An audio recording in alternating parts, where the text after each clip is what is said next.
సరే, మంచిది. ఏది ఏమైనప్పటికీ పరిశుద్ధ లేఖనాల్లో నుండి ప్రసంగి గ్రంథం 6వ అధ్యాయంలో మొదటి మాట మనం చదువుకుందాం.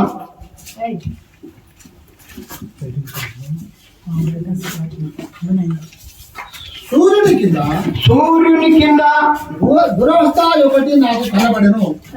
దురవస్థ ఒకటి నాకు కనబడెను. అది మనుషులకు బహు విశేషముగా కలుగుచున్నది. ఏమనగా దేవుడు ఒకరికి ధనధాన్య సమృద్ధిని ఘనతను అనుగ్రహించును. అతడేమి కోరినను అది అతనికి తక్కువ కాకుండా అయినను దానిని అనుభవించుటకు దేవుడు వానికి శక్తిని అనుగ్రహింపడు. అన్యుడు దాన్ని అనుభవించును. ఇది వ్యర్థముగాను గొప్ప దురవస్థగాను కనబడుచున్నది. హల్లెలూయా.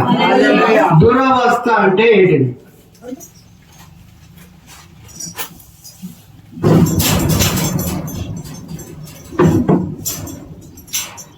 సూర్యుని కింద ఒకటి దురవస్థ కనపడుతున్నది.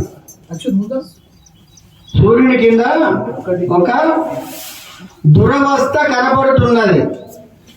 దుష్ట వ్యవస్థ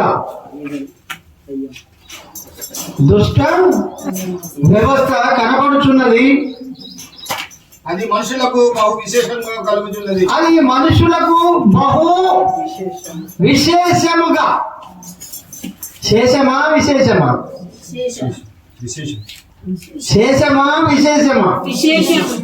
అంటే ఏంటిదండి? సువిశేషం అంటే ఏంటిది? సువిశేషం. హల్లెలూయా.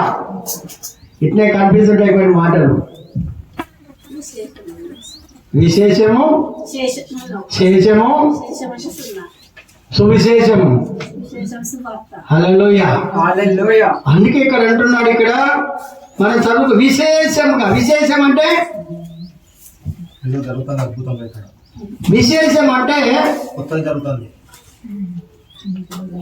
ఎప్పుడు కూడా విభాగించబడదు. అది ఎప్పుడు కూడా కష్టం మీద కష్టం, బాధ మీద బాధ, ఇరుకు మీద ఇరుకు, అప్పు మీద అప్పు, సమస్య మీద సమస్య. ఇది దురవస్థ. ఇది విశేషంగా మనకు కనపడుతూ ఉంటది. ఆయన అంటున్నాడు విశేషంగా కలుగుతున్నది. ఎందుకు కలుగుతున్నది అంటే దేవుడు ఒకనికి ధనధాన్య సమృద్ధి ఘనతను ధనమిచ్చాడు, ధాన్యమిచ్చాడు, సమృద్ధినిచ్చాడు. ఇంకేమున్నది? సుఖాన్ని ఇచ్చాడు. ధనవంతుడికి ఏముంటాయండి? ఇవన్నీ ఉంటాయి. విలాసవంతమైన జీవితం బ్రతికిన నాళ్ళు కరువు అనేది తెలియదు, సమస్యలు అనేటివి తెలియదు, ఇరుకులు అనేటివి తెలియదు, ఇబ్బందులు అనేటివి తెలియదు. ఎవరికి? ధనవంతునికి. తెలుస్తుందమ్మా వారికి? తెలియదు. ఎందుకంటే ఇక ఇదే ఒక సుఖానుభవం అనుకుంటాడు ఆయన. ఇదే ఒక సుఖానుభవం. ఇక దీన్ని మించింది ఈ లోకంలో ఏమి లేదు. ఏది కావాలంటే అది వస్తుంది. అందుకే ఒక ధనవంతుడు అంటున్నాడు, ఒకడిని రమ్మంటే వస్తాడు, ఒకరిని పొమ్మంటే పోతాడు. నాకు అంత అధికారం ఉన్నది కానీ నా దాసుని సొంతపరుచుకునేటువంటి శక్తి నాకు లేదు. ఎన్ని ఉన్నా అన్ని కూడా సున్నా. అందుకే అంటున్నాడు అవన్నీ ఉన్నాయి ధనవంతునికి. ధన ధాన్య సమృద్ధి ఘనత విలువ పేరు ప్రఖ్యాతలు ఇవన్నీ ఇచ్చాడు. ఇవన్నీ కూడా ధనవంతునికి ఇచ్చాడు. మనం అనుకుంటాం కదా వాడు సుఖపడుతున్నాడు అనుకుంటాం మనం. వాడికి కష్టాలు ఉంటాయి. హల్లెలూయా. అందరికీ ఉంటాయండి కష్టాలు. ధనవంతుడు కడుపున కొడితే బాగుండు, ఏంటి కష్టం ఒకటి ఉంటే ఒకటి ఉండదు మనకు అనుకుంటాం మనం. దేవుడు ఏరి కోరే వాళ్ళందరినీ ఈ రకంగా నువ్వు ఎవరి గర్భాన పుట్టాలో, ఏ ఊర్లో పుట్టాలో, ఏ పరిస్థితిలో నువ్వు ఉండాలో ఇవన్నీ ఏరి కోరే మనల్ని నియమించాడు. ఆయన ఏరి కోరాడు, ఏరి కోరుకున్నాడు. ఎందుకంటే ఆయన అనాది కాల ప్రణాళికలోనే, ఆయన అనాది కాల సంకల్పంలోనే తన ప్రేమ చేత ముందుగా ఏంటట, ముందుగా మనందరినీ కూడా ఏర్పాటు చేసుకున్నాడు ఆయన. నువ్వు నాకు కావాలి, హల్లెలూయ. ఏర్పాటు చేసుకున్న వాళ్ళు ఇక్కడికి రానండి, ఏర్పాటు చేసుకున్న వాళ్ళే వస్తారు. అంతేనా? పిలువబడిన వారు అనేకులు, ఏర్పరచబడిన వారు అందరినీ పిలిచాడు. రండి రండి రండి యేసుని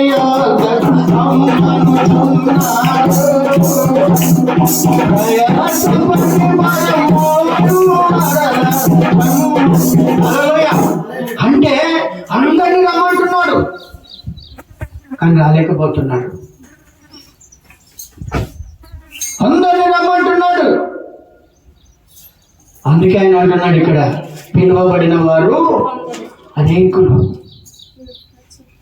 నేను చేస్తున్నాను, ఒక ఫంక్షన్ చేస్తున్నారు, రండి. ఒక పండుగ చేస్తున్నాను, రండి అని ప్రతి ఒక్కరి దగ్గరికి పోతే నేపాల్ చెప్తున్నారు. నేపాల్ నేపాల్ నేపాల్ హల్లెలూయ. ఎప్పుడైనా గుర్తుపెట్టుకోండి, మన క్రైస్తవ జీవితంలో నేపాల్ చేసేవాడు ఎప్పుడు కూడా నిగులడు దేవుని దగ్గర. నేపాల్ పనిచే, నేపాల్ చెప్పడం మానుకోవాలి. అందుకే మాట్లాడుతున్నాడు ఇక్కడ ఏంటంటే,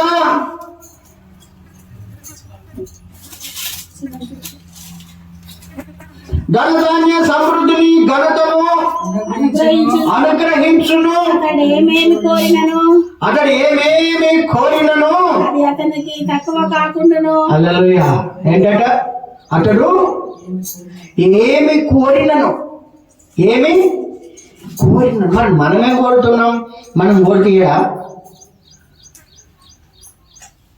ఏంటి సభ్యతలేదని మనం కోరికయడా? 91 కీర్తన తీయడం ఒకసారి, 91 కీర్తన 91 కీర్తన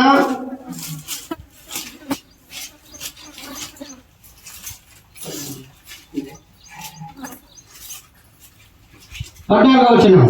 అతడు నన్ను ప్రేమించుచున్నాడు, అతడు నన్ను ప్రేమిస్తున్నాడు గనుక నేను అతన్ని తప్పించేది, అతన్ని తప్పిస్తాను, ఐశ్వర్యాన్ని ఇస్తాను, ఘనతను ఇస్తాను, అతన్ని గొప్ప చేశాను అంటున్నాడు 15వ వచనంలో.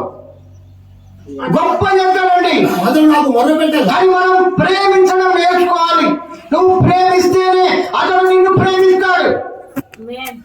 నువ్వు ప్రేమించకపోతే ఆయన కూడా ప్రేమించాడు. నువ్వు ఏ కొలతో ఎంత ప్రేమిస్తే ఆయనగా అంతే. ఏంటి, మనం ఎంత ప్రేమిస్తే అంతే, నువ్వు ఎంత ఇస్తే అంతే. హల్లెలూయా. అందుకే అంటున్నాడు ఇక్కడ 15వ వచనం కింద లైన్లో అంటున్నాడు, అతడు శ్రమలో నేను అతనికి తోడై ఉండగలను, అతన్ని విడిపించి. హల్లెలూయా. ఎవరిని గొప్ప చేస్తాడండి? మరి మనం ఎందుకు ఇట్లా ఉంటున్నాం అంటే, నేను అంటాను బాధపడకండి, దేవుని ప్రేమించాలి. దేవుని ప్రేమ ఇదిగో కేవలం నమ్ముకొనిన పరలోక రాజ్యము మనకబ్బును. హల్లెలూయా. దేవుని ప్రేమించడం నేర్చుకోవాలి. ధనం, ఘనత, బలం, శక్తి అంతా ఇస్తానంటున్నాడు ఆయన. ఘనత ఎక్కడ చూస్తుందండి? ధనం ఎక్కడ చూస్తుంది? ఆయన అంటున్నాడు, అబ్రహామును నేనే ధనవంతుడు చేశాను అంటున్నాడు. గట్టిగా చప్పట్లు కొట్టాడు. అబ్రహామును ఎందుకు చేశాడు? ఎందుకు అబ్రహామును ధనవంతుడిగా చేశాడు? అతను ప్రేమించుడు కనుక. అతడు ప్రేమించిండు, దేవుని ప్రేమించను గనుక అతను నీతిని ప్రేమించాడు గనుక అబ్రహాము చూడండి యాకోబు రాసిన పత్రిక 2వ అధ్యాయం 23వ వచనం చదవాలి. పేజ్ నంబర్ కొత్త నిబంధన 211. కాబట్టి అబ్రహాము దేవుని నమ్మాడు. ఎవరు నమ్మాడట? దేవుని నమ్మాడు. మనం కూడా నమ్మాము. మనది సగం కైట్ ఉన్నది. అమ్మన్నారా? చాలా జాగ్రత్త ఉండండి. ఎవరు కూడా నిద్రపోవద్దు. కళ్ళు మీ ఇటు చూడాలి. వాక్యం చదువుకున్నప్పుడే కిందికి చూడండి. వాక్యం చెప్పేటప్పుడు ఇటు చూడండి. మనం ఏం పొరపాటు చేయలే. కిందికి చూడండి. చేసామా గట్టిగా మాట్లాడండి. హల్లెలూయా. చేయలేదు. అందుకే ఇక్కడ అంటున్నాడు. ఇక్కడ అబ్రహాము దేవుని నమ్మెను, అది అతనికి నీతిగా ఎంచబడ్డాది. అను లేఖనము నెరవేర్చబడెను. మరియు దేవుని స్నేహితుడని అతనికి పేరు కలిగెను. హల్లెలూయా. ఏమైందట? దేవుని స్నేహితుడు. హల్లెలూయా. స్నేహితుడు అంటే మందు తాగే స్నేహితులా, పాపం చేసే స్నేహితులా, తిట్టుకునే స్నేహితులా, కొట్టుకునే స్నేహితులా, ప్రాణాలను తీసేటువంటి స్నేహితులా? కాదు. హల్లెలూయా. అందుకే అంటాడు అతడు స్నేహితుడయ్యాడు. అబ్రహాము దేవునికి ఏమైందట? మరి మనం ఎందుకు కాలేకపోతున్నాం? మనకేం తక్కువ ఉంది? ఆయన అడిగింది మనం ఇవ్వడం లేదుగా. అంతే కదా. ఈ మాట చెప్పొద్దు. మీకు ఈ మాట చెప్పొద్దు. హల్లెలూయా. ఏంటట? ఈ మాట చెప్పకూడదు. ఎందుకు స్నేహితుడయ్యాడు? చెప్పండి. ఎందుకు స్నేహితుడయ్యాడు? ఏ మాట విన్నాడు? ఇచ్చిన నీవే బలి కోరగా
నేనేమైనా ప్రభువా?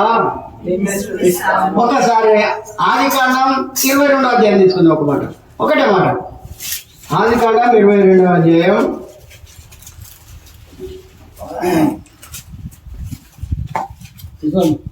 12వ వచనం. అప్పుడు ఆయన ఆ చిన్నవాని మీద చెయ్యి వేయకుము. హల్లెలూయా. చిన్నవాని మీద ఎందుకు చెయ్యి వేయకంటున్నాడు? నమ్మకంతో ఇచ్చాడు. హల్లెలూయా. నమ్మకంతో నమ్మకమైన మంచి దాసుడా, నేను ఇచ్చాను, నువ్వు ఇస్తున్నావు. నువ్వు నాకు ఇచ్చావు, నేను నీకు ఇచ్చాను, మళ్ళా ఇస్తున్నాను. ఇచ్చిందే ఒకటి ప్రభావ, మళ్ళా తీసుకుంటా అంటే ఎట్లా? నీ గుడికి రాను, నీ మందిరానికి రాను, ఏం చేసుకుంటావు చేసుకో. అంతే. ఇక నీకు నాకు అంతే. ఇన్ని రోజులు పత్తి చేసినందుకు, మోకరించినందుకు, కన్నీరు కాల్చినందుకు నాకు ఇచ్చినావు. ఇచ్చి మళ్ళీ అడుగుతాను. మంచి వాళ్ళు అడుగుతా. ఎవరైనా అడుగుతారా అక్క? ఇదెక్కడ కాయ? ఆ? చెల్లి అడుగుతారా? అన్న అడుగుతారా? ఇచ్చి మళ్ళీ అడుగుతారా ఎవరన్నా? గదా గదా పోయింది పోయినట్టే అంతే కాదు. హల్లెలూయా. ఏమంటున్నాడు? ఆ చిన్నవాని మీద చేయి వేయకుము, అతను ఏమి కూడా చేయకు, నీకు ఒక్కడై ఉన్నా నీ కుమారుణ్ణి నువ్వు నాకు ఇయ్య వెనుదిరిగా లేదు కనుక నీవు భయపడు. మనం 100 రూపాయలు ఉంచుకొని 10 రూపాయలు ఇస్తాం దేవునికి. అంటే నేను అంటాడని బాధపడగలమ్మా. దేవుడికి ఇస్తేనే ఇక్కడ లేకుండా ఇయ్యాడు ఆయన. హల్లెలూయా. ఇది గుర్తు పెట్టుకోండి. మన హృదయాలను చూస్తాడు దేవుడు. కయీను అర్పణ అర్పించాడు, హేబేలు కూడా అర్పణ అర్పించాడు. అర్పించే విధానంలో ఉంటుంది. అర్పించిన వారికి ఎందుకు శిక్ష? ఏదవా ఉన్నకాడికి వేసి మేము మమ్మల్ని ఏం చేయమంటున్నావు కాదు. ఆయన కొంత దాచుకొని తెచ్చిండు, ఆయన తెలుస్తుంది. ఈ రకమైనటువంటి ప్రేమ దేవుడి దగ్గర పడలేదు. అందుకే అంటున్నాడు ఇక్కడ. హల్లెలూయా. ఒక్కడే ఇచ్చాడు. ఆయన మాట పడుకొని బలి ఇవ్వగానే తన భార్య కూడా చెప్పకుండా తీసుకొని వెళుతున్నాడు బలి అర్పించనీకి. అందుకే అంటున్నాడు, ఒక్కడే ఉన్నా నీ కుమారుణ్ణి నాకు ఇయ్యవని చేయలేదు కనుక నీవు దేవునికి భయపడువాడవని ఇందువలన నాకు కనపడుతుంది. హల్లెలూయా. నువ్వు ఎవరికి భయపడుతున్నావు? సైతానికి భయపడుతున్నావు. లోపల పెట్టు, చిన్న నోటిది పెద్ద తిట్టా ఉంటది. అది ఎప్పుడు కూడా దేవునికి ఇచ్చే విషయంలో దాని వల్ల మనిషి పని ఇచ్చే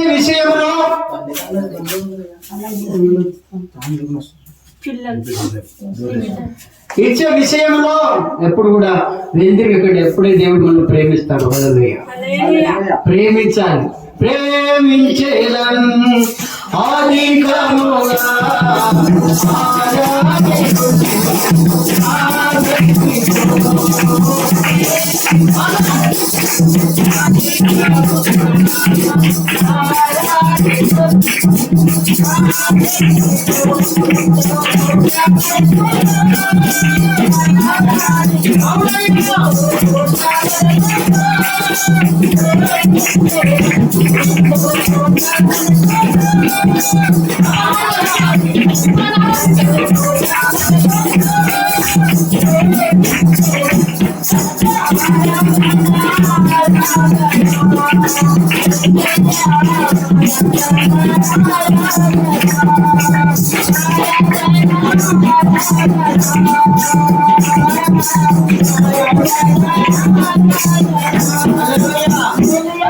ప్రేమించడం నేర్చుకోండి. ప్రేమ కావాలి. ఆయన ప్రేమమైన, ఆయనకు కోపం వచ్చే పనులు మనం ఎప్పుడు కూడా మన జీవిత కాలంలో చేయకూడదు. హల్లెలూయా. అందుకే అంటున్నాడు. అందుకే అబ్రహాము దేవాది దేవునికి ఏమైపోయాడు? స్నేహితుడయ్యాడు.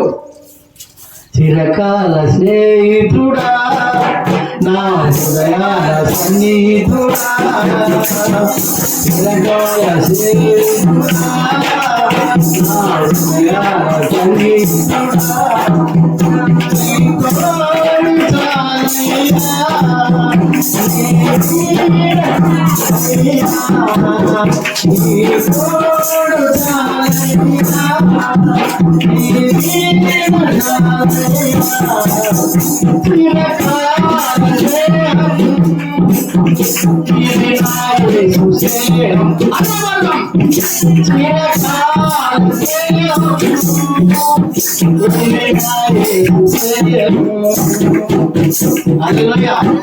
ఆయన చిరకాల స్నేహితుడు. పెడితే పెళ్లి పెట్టడం, లేకుంటే సాగు పెట్టడం కాదండి. నేను విడిచిపెడతానడు కాదు, నేను చేయి వీడువని దేవుడు. ఆయన ఒక్కసారి పట్టుకున్నాడంటే విడిచిపెట్టాడు. నేను ఎన్నో సార్లు వెళ్ళిపోయాను. నేను నీకు దొరక ఏమని అంటారు, నీ అయ్యే కూడా దొరకమని. ఏది మా మనవరాలు అంటది, దమ్ముంటే పట్టుకో అంటుంది. ఇప్పుడే వాళ్ళ అమ్మమ్మని అంటుంది, దమ్ముంటే పట్టుకో. అగో అంత కరుణమయుడైన హల్లెలూయా. అందుకే దేవునికి స్నేహితుడు అయ్యాడు. ఒకసారి ఆదికాండం 18వ అధ్యాయంలో ఒక మాట తీసుకుందాం. ఆదికాండం 18వ అధ్యాయం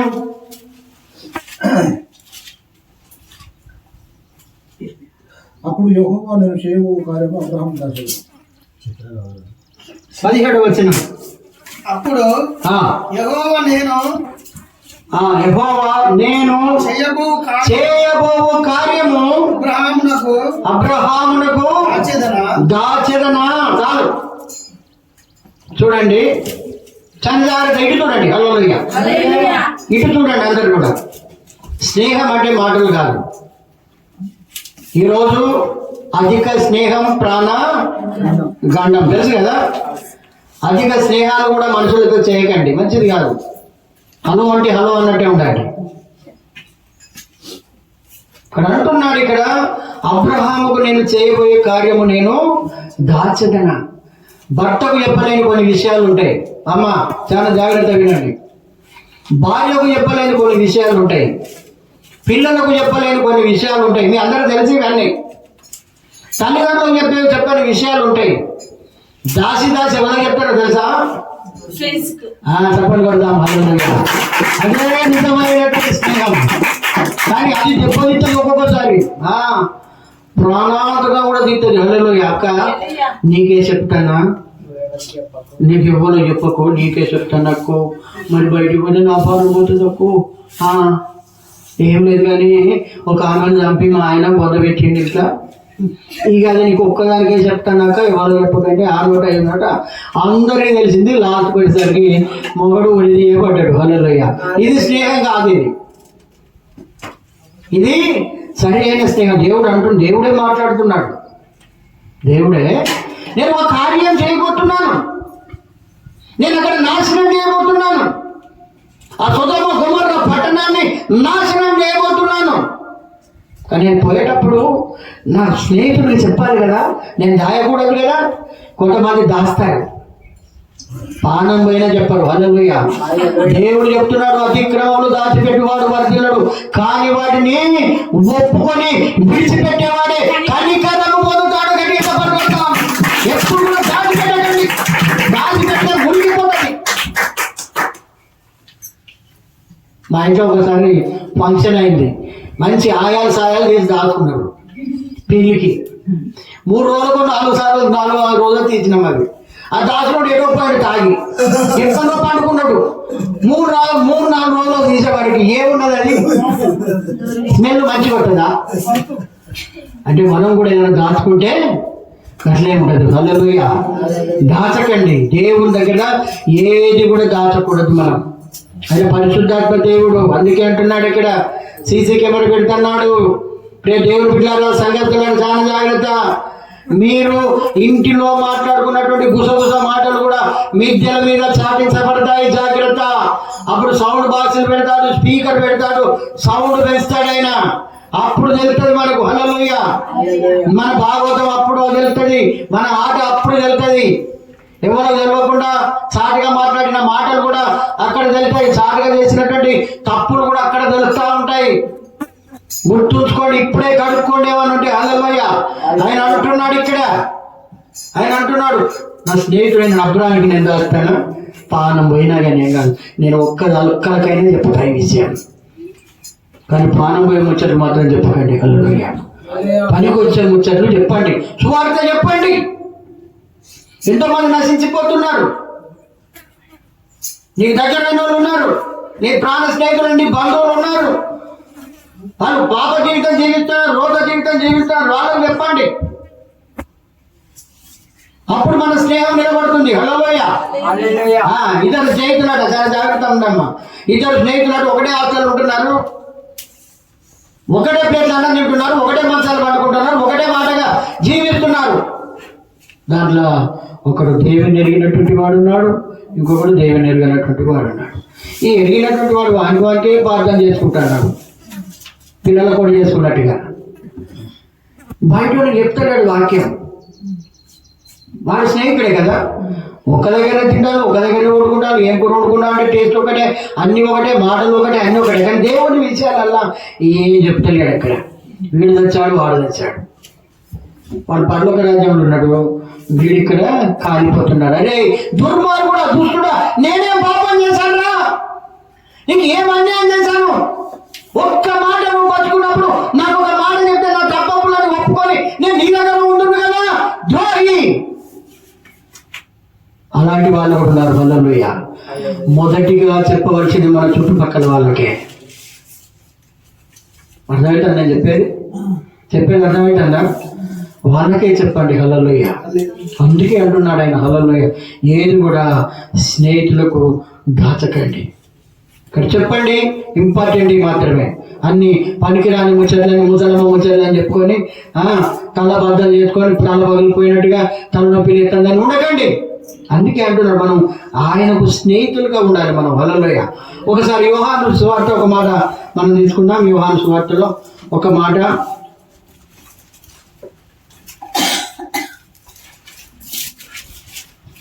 15వ అధ్యాయం.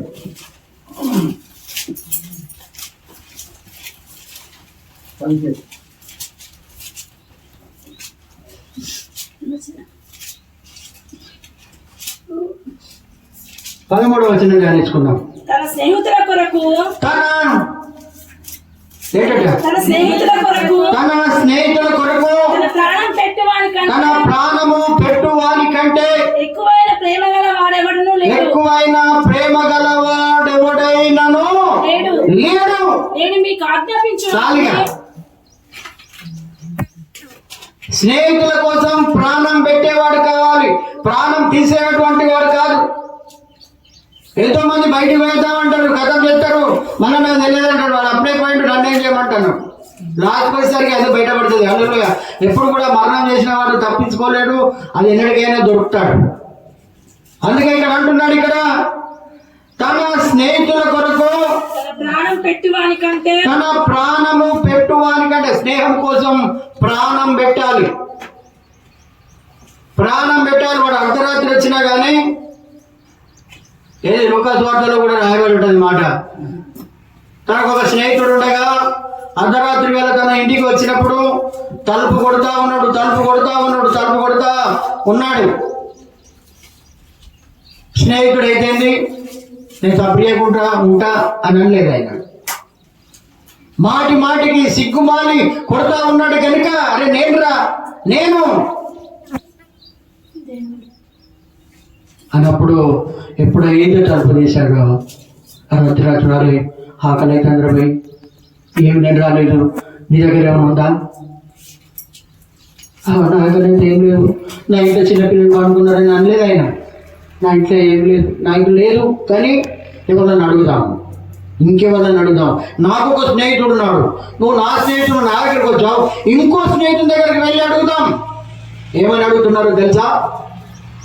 అతను ఆ స్నేహితుడి దగ్గర పోయి, నాకు స్నేహితుడు వచ్చాడు, నాకు ఒక 3 రొట్టెలు బదలేయమని అంటున్నాడు ఆయన. హల్లెలూయా. ఎన్ని రొట్టెలు అడుగుతున్నాడు? 3 రొట్టెలు. ఎందుకు? ఒక్కడ తినలేడు. కొంతమంది సప్ప తినేస్తాడు వాళ్ళకే. ఇక దొరికిందే బుక్క. అట్లే కాదు, వచ్చినటువంటి స్నేహితుడికి ఒకటి, ఈయనకొకటి, మళ్ళా ఆయనకు కూడా ఒకటి. హల్లెలూయా. చూడండి, మీరు ఖాళీ ఉన్నప్పుడు చదువుకోండి. లూకాసు వార్త 11వ అధ్యాయంలో ఈ యొక్క మాటలు 8వ వచనం నుండి రాయబడి ఉంటాయి. హల్లెలూయా. ఎందుకంటే స్నేహితుడు అంటే మామూలు వాడు కాదు. స్నేహితుడు అంటే మామూలు వాడు కాదు. స్నేహం చేయాలి. ఏ వయసు వారికి ఆ స్నేహాలు ఉంటాయి, అంతేనా? ఎలాంటి వారికి అలాంటి స్నేహాలు కూడా ఉంటాయి. తాగడానికి తాగబోతు గుంపే ఉంటుంది. చూడు, తిరుగుబోతు గుంపే ఉంటుంది. యాగో నేను చూసుకుంటా పడ్డాడు. అలా చూడగా వాళ్ళు, అరే అంత ఒక్క రాశే ఉన్నట్టు ఒక్క రాశే సార్ అంటాడు. అంటే ఎలాంటి స్నేహాలకు అలాంటి వాళ్ళు. మీరు చూడండి, బయట కూడా బాగా నిలబెట్టుకుంటూనే ఉంటారు. మాటకారులే ఉంటారు. మౌనంగా ఉంటారు, మౌనంగానే ఉంటారు. అంటే చెప్తున్న స్నేహాలు అంటే ఈ రకంగా ఉంటాయి. హల్లెలూయా. అందుకే అంటున్నాడు, తన యొక్క స్నేహితుల కోసం తన ప్రాణం పెట్టువాని వాని కంటే ఎక్కువైన ప్రేమ గల వాడెవడు ఎక్కువైన ప్రేమ గలవాడు ఎవడు కూడా లేడు. ఇక లేదు, ఇక అంతకంటే ఇక ప్రేమ గలవాడు ఎవరు లేడు. మన యేసయ్య నిజమైనటువంటి ప్రేమికుడు. హల్లెలూయా. ప్రేమించేటువంటి వాడాయన. అందుకే ఎక్కువ ప్రేమ గలవాడు ఎవరు లేడని అంటున్నాడు. ఇంకేమంటున్నాడు అని అంటే 14వ వచనం కూడా చదువుకుందాం. నేను మీకు ఆజ్ఞాపించు వాటిని నేను నీకు ఆజ్ఞాపించు వాటిని చేసిన ఎడల మీరు స్నేహితులై ఉందురు. చప్పట్లు కొట్టండి. ఇక ఏమంటున్నాడు? నా స్నేహితులై ఉందురు. ఒకసారి మొదటి నుంచి చదువు, అందరు చదవాలి మాట. నువ్వు చదువుతుంటే రెండోసారి వాళ్ళు చదువుతారు. నేను మీకు ఆజ్ఞాపించు వాటిని చేసిన ఎడల మీరు నా స్నేహితులై ఉందురు. మరొకసారి రిపీట్. నేను మీకు ఆజ్ఞాపించిన వాటిని చేసిన ఎడల మీరు నా స్నేహితులై ఉందురు. హల్లెలూయా. నా స్నేహితులు నేను అంటే ఎవరు? యేసయ్య దేవుడు. సాక్షాత్తు యేసు ప్రభు చెప్తున్నాడు. ఎవరో కాదు, ఎవరో రాసిన చెప్పిననే కాదు, యేసు ప్రభు అంటున్నాడు. నేను మీకు ఆజ్ఞాపించిన ఏం ఆజ్ఞాపించాడు నీకు? ఇంతకాలం చెప్పిన దుడ్డిదేనా? నీళ్ళలో పోసిన పన్నీరేనా? బూడిదలో పోసిన పన్నీరేనా? కాదు, ఆజ్ఞలు ఇచ్చిండు కదా. ఆయన ఆజ్ఞ ప్రకారం ఆయన ఆజ్ఞలు పాటించాలి. ఆయన ఆజ్ఞలు పాటించకపోతే మన స్నేహితులం కాదు. ఆజ్ఞలన్నీ పాటించి ఒక్క ఆజ్ఞ విషయంలో తప్పిపోతే అపరాధులు అవుతాం. మనం పాపం చేసినటువంటి వాళ్ళమైతాం. మేలైనది చేయనరిగి కూడా అలాగూ చేయని వానికి పాపము కలుగుతుందని యాకోబు రాసిన పత్రికలో మాట్లాడుతున్నాడు. ఆయన చెప్పినటువంటి మాటలు వినాలి. ఆయన ఆజ్ఞలు పాటించాలి.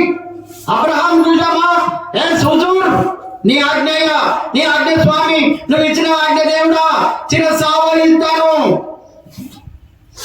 అని ఆజ్ఞ ప్రకారంగా తీసుకొని పోయాడు. ఇది ఆజ్ఞ.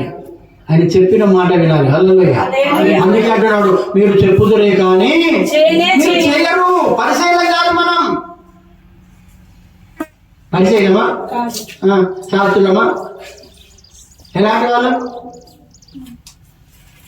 విశ్వాసులమా, అవిశ్వాసులమా, అల్ప విశ్వాసులమా? ఈ పేరు కూడా ఉన్నాయి మనకు. హల్లెలూయా. లేవా? ఉన్నాయా లేవా? హల్లెలూయా. అందుకే అంటున్నాడు, నా ఆజ్ఞలన్నీ పాటించాలి. ఎన్ని ఆజ్ఞలు? ఇంకా ఇంకెన్ని ఆజ్ఞలు ఉన్నాయి? ఆజ్ఞలన్నీ పాటించాలి. చాలా ఉన్నాయి ఆజ్ఞలు. హల్లెలూయా. ఇంపార్టెంట్ 10 ఆజ్ఞలు అని రాసి పెట్టారు, కానీ చాలా ఆజ్ఞలు ఉన్నాయి. మనం విన్నా మర్చిపోతున్నాం. ఇట్ని తోస్తున్నాయి, అట్ని వెళ్ళిపోతున్నాయి, ఫార్వర్డ్ వెళ్ళిపోతున్నాయి. హల్లెలూయా. అట్లా కావద్దు. ఆయన ఆజ్ఞలన్నీ పాటించాలి. అందుకే ఇక్కడ అంటున్నాడు, నేను మీకు ఆజ్ఞాపించిన వాటిని చేసిన ఎడల మీరు నా స్నేహితులై ఉన్నారు. ఎవరు స్నేహితులైతారట? ఎవరికి స్నేహితులైతారట? మరి ఇప్పుడు నిజంగా కూడా మనం స్నేహితులేనా?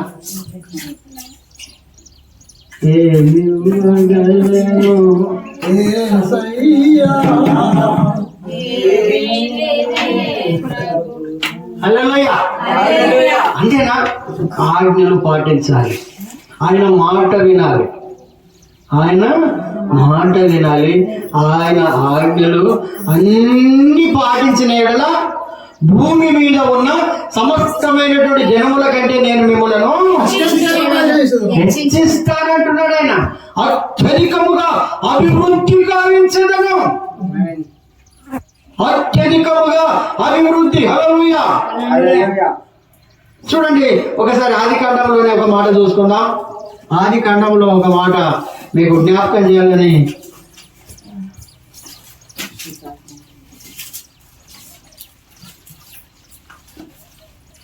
24వ అధ్యాయం 34వ వచనం. ఇప్పుడు ఇంతకుముందు అబ్రాహాం ఏమనుకున్నాం మనం? స్నేహితుడు అనుకున్నాం. చదవండి. అంతటా అంతటా అతని ఇట్లానను. అతడు ఎలియాజరు ఇట్లానను, నేను అబ్రహాము దాసుడను, నేను అబ్రహాము దాసుడను, యెహోవా యెహోవా తన యజమానుని తన యజమానుని బహుగా ఆశీర్వదించను గనుక. ఏంటట? ఎందుకు ఆశీర్వదించాడు? స్నేహితుడు కనుక. ఎట్లా స్నేహితుడు ఆయన? మాట విన్న స్నేహితుడు. ఆయన ఏమిచ్చాడు? కుమారుని ఇచ్చి. ఆ? అర్థమైందా? ఆ? ఇది ఆజ్ఞ. ఆయన చెప్తున్నాడు, సాక్ష్యం చెప్తున్నాడు తన యజమానుని గురించి. సాక్ష్యం చెప్తున్నాడు తన యజమానుని బహు ఆశీర్వదించను కనుక. అతడు గొప్పవాడాయను. అతడు గొప్పవాడాయన బీదవాడాయన? గొప్పవాడాయను. ఆ. అతనికి గొర్రెలను, అతనికి గొర్రెలను, గొడ్లను, వెండి బంగారములను, బంగారములను, దాసి జనములను, హల్లెలూయా, వెండి బంగారాల కన్నా మిన్నైనది యేసు ప్రేమ, నా యేసు ప్రేమ, యేసు ప్రేమ, నా యేసు ప్రేమ, వెండి బంగారాల కన్నా మిన్నైనది యేసు ప్రేమ, నా యేసు ప్రేమ. ఎందుకు చెప్తున్నానంటే నిజంగా కూడా ఆయన ఆజ్ఞలను పాటించాలి. మీరు చెప్పుదురే కానీ చేయరు, మీరు విందురే కానీ వినరు అని పరిచయలుగా ఉన్నట్టుగా మనము ఉంటే కాదు, చూపించాలి. ఆయన ప్రేమను ప్రకటించాలి. అందుకే అంటున్నాడు ఆయన, మీరు నా ఆజ్ఞలు పాటించినట్టయితే మీరు నాకు స్నేహితులైతారు. సామెతల గ్రంథం 17వ అధ్యాయం 17 వచ్చిన చూడతారు. సామెతలు 17:17. నిజమైన స్నేహితుడు విడవక ప్రేమించును. హల్లెలూయా. నిజమైన స్నేహితుడు విడవక ప్రేమించును. పెడితే పెళ్ళేటోళ్ళు ఎప్పుడు సాగుంటాడా? ఉన్నా లేకపోయినా ఏం పర్వాలేదు రవి, నీ దగ్గర లేదన్న సంగతి నాకు తెలుసు. వాడు దాచుకుంటాడు అయితే నువ్వు దాచుకుంటావు అన్న సంగతి కూడా నాకు తెలుస్తుందని చెప్తాడు నిజమైన స్నేహితుడు. నిజమైన స్నేహితుడు విడవక ప్రేమిస్తాడు. దుర్దశలో సోదరుడుగా దుర్దశ అంటే మనకు లేనటువంటి పరిస్థితిలో సహోదరుడిగా ఉంటాడు. వాళ్ళ చప్పట్లు కొడదాం. మనల్ని కూడా దేవుడు అంటే, నువ్వు కష్టంలో ఉన్నావా నేను చూస్తాడైనా, నువ్వు బాధలలో ఉన్నావు చూస్తాడైనా, నువ్వు శ్రమలలో ఉన్నావా, నువ్వు అప్పులలో ఉన్నావా చూస్తాడైనా. కానీ ఎప్పుడు నువ్వు ఆజ్ఞలు పాటించాలి. ఆయన నిజమైన స్నేహితుడిగా ఉన్నట్టయితే ఆయన దురవస్థలో కూడా నీకు తోడుగా ఉంటాడు. నిజమైన స్నేహితుడు విడవక ప్రేమించడం అన్నట్టుగా ఇక్కడ మాట్లాడుతున్నాడు. ఇంకొక మాట మనం చూసుకుందాం. ఇంకొక మాట సమూయేలు, మొదటి సమూయేలు 18:1. మొదటి సమూయేలు 18:1. ముగించుకుందాం. హల్లెలూయా. దావీదు సౌలుతో మాట్లాడ చాలించినప్పుడు యోనాతాను హృదయము దావీదు హృదయంతో కలిసిపోయి. హల్లెలూయా. ఎవరి హృదయం ఎవరితో కలిసిపోయాది? యోనాతాను హృదయం దావీదు హృదయంతో కలిసి. ఎందుకు కలిసిపోయాది? శత్రువు కదా తన తండ్రికి దావీదు. యోనాతాను హృదయం ఏమైందట?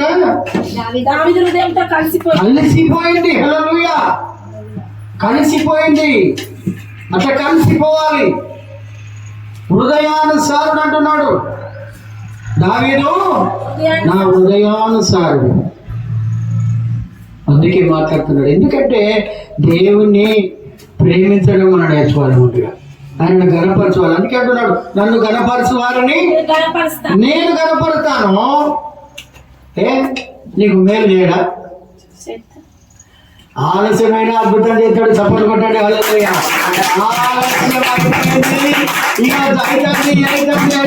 సరికి అద్భుతం జరిగిస్తాడు ఆయన. హల్లెలూయా. మన తలంపులకు ఆయన తలంపులకు, మన ఆలోచనలకు ఆయన ఆలోచనలకు భూమి ఆకాశములు ఎంత దూరంగా ఉన్నాయో, తూర్పు పడమర ఎంత దూరం ఉన్నదో అంత ఉంటాయి. అయినా కానీ మనము భయపడవలసినటువంటి అవసరం లేదు. హల్లెలూయా. ఎందుకంటే ఆయనను మనము స్నేహితుడుగా ఎంచుకోవాలి. స్నేహితుడుగా ఎంచుకునేటువంటి అవసరత మనం కల్పించుకోవాలి. హల్లెలూయా. ఆయన మనకు స్నేహితుడు. ఈ రోజు నుంచి ప్రాణ స్నేహితుడు మామూలు కాదు. ప్రాణం పెట్టేటువంటి వాడు, ప్రాణం తీసుకునేటువంటి స్నేహితుడు కాదు. ఈరోజు మనం ఆరాధిస్తున్నటువంటి దేవుడు, ఈరోజు స్తుతిస్తున్నటువంటి దేవుడు. అందుకే ఆయనట అబ్రహాము స్నేహితుడు అంటున్నాడు. హల్లెలూయా. హల్లెలూయా. మరి మనల్ని కూడా స్నేహితుడు కదా. ఇంకొక మాట యోహాను సువార్తలో ఒక మాట తీసుకుందాం. 3వ అధ్యాయం 29వ వచనం. యోహాను సువార్త 3వ అధ్యాయము 29వ వచనం. పెళ్లి కుమార్తె గలవాడు ఆ పెళ్లి కుమారుడు ఆ అయితే నిలబడి పెళ్లి కుమారుని స్వరము వినేడు స్నేహితుడు ఆ ఆ పెళ్లి కుమారుని స్వరము విని ఆ మిక్కిలి సంతోషించు. హల్లెలూయా. ఏంటట? మిక్కిలి సంతోషించను. మీరు ఎప్పుడైనా సంతోషించాలా? అర్థమైందా? అసలు వాక్యం అర్థమైందా? అర్థం కాలేదు. చదవండి మరోసారి. పెళ్లి కుమార్తె గలవాడు పెళ్లి కుమార్తె గలవాడు పెళ్లి కుమారుడు అయితే నిలబడి పెళ్లి కుమారుని స్వరము వినేడి పెళ్లి కుమారుని స్వరము వినడి స్నేహితుడు ఆ పెళ్లి కుమారుని స్వరము విని మిక్కిలి సంతోషించు. హల్లెలూయా. చెప్పండి కొట్టండి. ఆయన స్వరం వినాలి. అట్లేందుకండి, ఒక మాట నేను చెప్తూ చూడండి. ఇక ఇప్పుడు పెళ్లిలకు మనం పోతానా? పోతారా లేదా? ఎంతమంది పోతారు పెళ్లిలకు?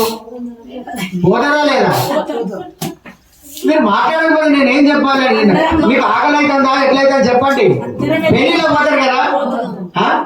ఇప్పుడు పెళ్లి కొడుకు పెళ్లి అవుతుంది. పెళ్లి కొడుకు కోసం మనం పోయినాం. ఆ పెళ్లి కొడుకు కారులో పోకుండా మనం పలకరించి మనతో మాట్లాడితే మనం సంతోషిస్తామా బాధపడతామా? అబ్బా ఇంక నేను బుక్ అయిపోయాను అక్కడ. చెప్పండి. అట్లా అనుకుంటారా? మాట్లాడితే ఏమనుకుంటారు చూసినావా? 10 మంది నాతో ఎవరు ఎట్లారు? వీడి సైడ్ ఎట్లేరు వాళ్ళు. హల్లెలూయా. నాతో ఏమనుకుంటున్నావు? వాళ్ళందరూ చూస్తాడు. వాళ్ళకి దగ్గర వాళ్ళు కావచ్చు, వాళ్ళకి తెలిసిన వాళ్ళు కావచ్చు. అంతేనా? ఇంకా 2 మాటలు ఎక్కువ మాట్లాడుతాడు. హల్లెలూయా. అంతేనా కాదా? నిజంగా అంతేనా కాదా? మనతోటి మాట్లాడితే ఎంత సంతోషం. సరే పిల్లే మాట్లాడింది మనతోటి, ఎంత సంతోషం. అందుకే మాట్లాడుతున్నాడు. చదవండి మరొకసారి. పెళ్లి కుమార్తె గలవాడు పెళ్లి కుమారుడు అయితే నిలవబడి ఆపు మా వాళ్ళు వస్తున్నారు. ఆపు కారు ఆపు. పెళ్లి కుమారుని స్వరము వినేడి స్నేహితుడు పెళ్లి కుమారుని స్వరము విని మిక్కిలి సంతోషించును. హల్లెలూయా. ఎంత సంతోషమో.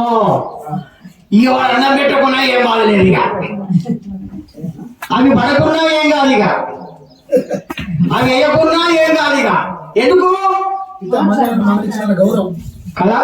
ఇంతమందిలో నన్ను మరి ఆయనేనండి స్నేహితుడు. హల్లెలూయా. ఆయన స్వరం వినాలి. ఆయన స్వరం వినాలి. ఆయన స్వరం వినకపోతే కష్టం. ఆయన స్వరం వినేటువంటి వాళ్ళంగా ఉండాలి. ఆయనే మన స్నేహితుడు. మనం పిలుస్తున్నాడు, ఆయన మనల్ని పిలుస్తున్నాడు. కానీ ఆయన స్వరము వినాలి. ఆయన స్వరం వినేటువంటి వాళ్ళంగా మనం ఉండాలి. అందుకే ఒక భక్తుడు, నీ స్వరము వినిపించు ప్రభువా, నీ దాసుడాలకించు. నీ స్వరము వినిపించు ప్రభువా, నీ దాసుడాలకించు. హల్లెలూయా. మనం ఆలకించేటువంటి వాళ్ళముగా ఉండాలి. ఆయన మన స్నేహితుడు. ఆయన మనకు స్నేహితుడిగా ఉన్నప్పుడు మనం స్వరము వినేటువంటి వాళ్ళముగా మనం ఉండాలి. అప్పుడే దేవుడు మనందరికీ కూడా ఆయన ఆరోగ్యాలు ఇచ్చును గాక, అవసరతలు తీర్చును గాక, బాధలు తొలగించును గాక, ఇరుకులు ఇబ్బందులు తొలగించును గాక, పాడి పంటలు సమృద్ధిగా పండును గాక, కుటుంబాలలో సమాధానం ఉండును గాక. ఇవన్నీ ఉంటాయి మనకు. ఆయనతో మనము స్నేహంగా ఉండినాడు. హల్లెలూయా. ఆయనే మన చిరకాల స్నేహితుడైన, మన చిరకాల స్నేహితుడిగా ఉన్నాడు. అందుకే ఈరోజు ఫ్రెండ్షిప్ డేగా ఏర్పాటు చేసుకున్నారు ఈ లోకస్తులు. హల్లెలూయా. ఏ లోకస్తులు ఏర్పాటు చేసుకున్నా మన దేవుడు మన యొక్క స్నేహితుడు. హల్లెలూయా. స్నేహితుడు. మరి కొంతమంది స్నేహితుడు గాయాలు ఎత్తారట. ఈయన గాయాలు చేసేవాడు కాదు. గాయాలు గుండె చెదిరిన వారిని బాగు చేసే